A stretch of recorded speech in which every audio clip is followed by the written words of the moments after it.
The legislation for an Indigenous voice to Parliament will be introduced to federal Parliament this morning. In fact, within the next hour. The ABC's Voice and Referendum correspondent Dan Borscher joins us now. Dan, good morning. Firstly, let's talk about the mechanics. What is going to happen at 9 o'clock Eastern Daylight Time? Yeah, Michael, good morning. Well, we understand that as soon as the Parliament sits this morning, that the Attorney-General Mark Dreyfus will be tabling this piece of legislation that really enshrines those words that the Prime Minister announced with those Indigenous leaders at Parliament House last Thursday. And then a speech will follow that, the second reading speech. Now, this is expected to be from the Attorney-General, although, of course, there is a chance that the Prime Minister might also participate and join in that speech. We know then that this bill will be deferred off to a committee and that for the next 6 weeks or so, that'll be discussed and debated, that there'll be lots of questions raised, and then that there will likely at least be one report, potentially more depending on who's on the committee and which issues are raised, that'll go back to the government that might suggest changes before that bill comes back for the next round of voting in 6 weeks or so. From there, the government is hoping that it'll be a very swift passing through the Parliament to set up the legislation, the bill, the act then, of just how we will all be voting in a referendum. Now, we know that the date of the referendum won't be inside this bill. This is really the mechanism that will allow that date to be set, and that the Prime Minister at some point after that will set the date. Once the bill's passed, there are mechanisms that the date can't be set for around 2 months' time and then must be held within 6 months. So we know then that there will be a very tight window, which is that latter part of the year. Yeah, so referendum possibly October, November. So what are the government's main arguments in advocating for a yes vote on this voice?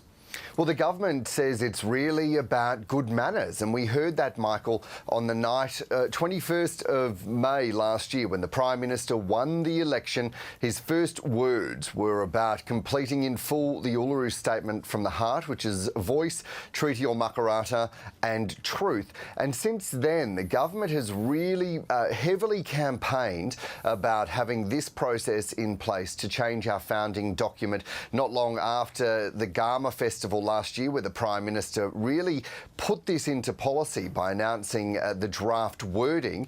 They set up these referendum councils, referendum working groups to advise the government on a process and a pathway forward.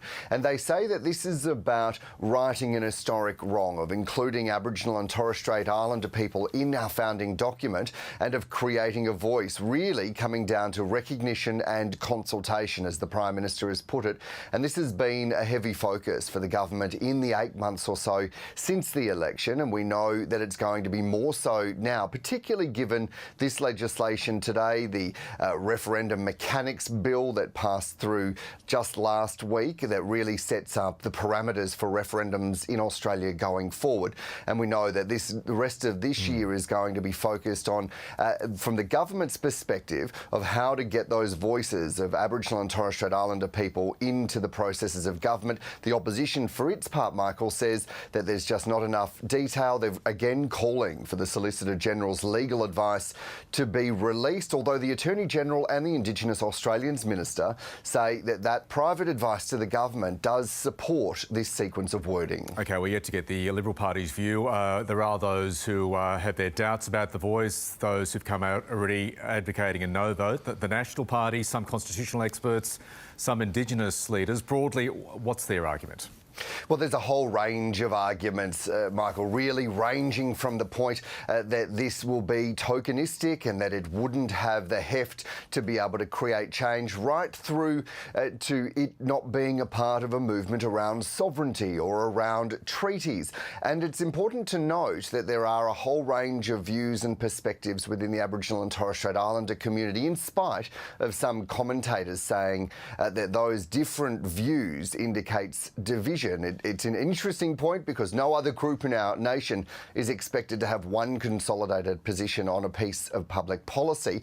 But we also know that the Nationals very early on last year came out against this and said they'd be campaigning against it. The Liberal Party and Peter Dutton haven't made that position yet. They're not likely to this week, but we are expecting that Peter Dutton will make a position clear in the weeks and months ahead. As for the constitutional members that you're mentioning, there are a whole range of views around the ability for the High Court to look at matters that come out of the Voice, and there was some questions around executive government. It must be noted, though, that the referendum working group was completely supportive of that wording. All but one person on that committee, my understanding is, and that's constitutional lawyer Mr. Craven, who said that he was worried about what the impacts of including those words executive government. So there are a whole range of views, and I suspect, Michael, that we'll be seeing and hearing a lot more of that, which is really important as we have this national debate. And I think it's really crucial that we ensure that people are heard, regardless of whether they're voting no or yes or in the middle or have questions. It's really important that as a nation we have this ability to have a big conversation, not just about the referendum and the Voice, but this is really about something bigger than that. It's about who we are as a nation right now. Dan Bourchier, thank you.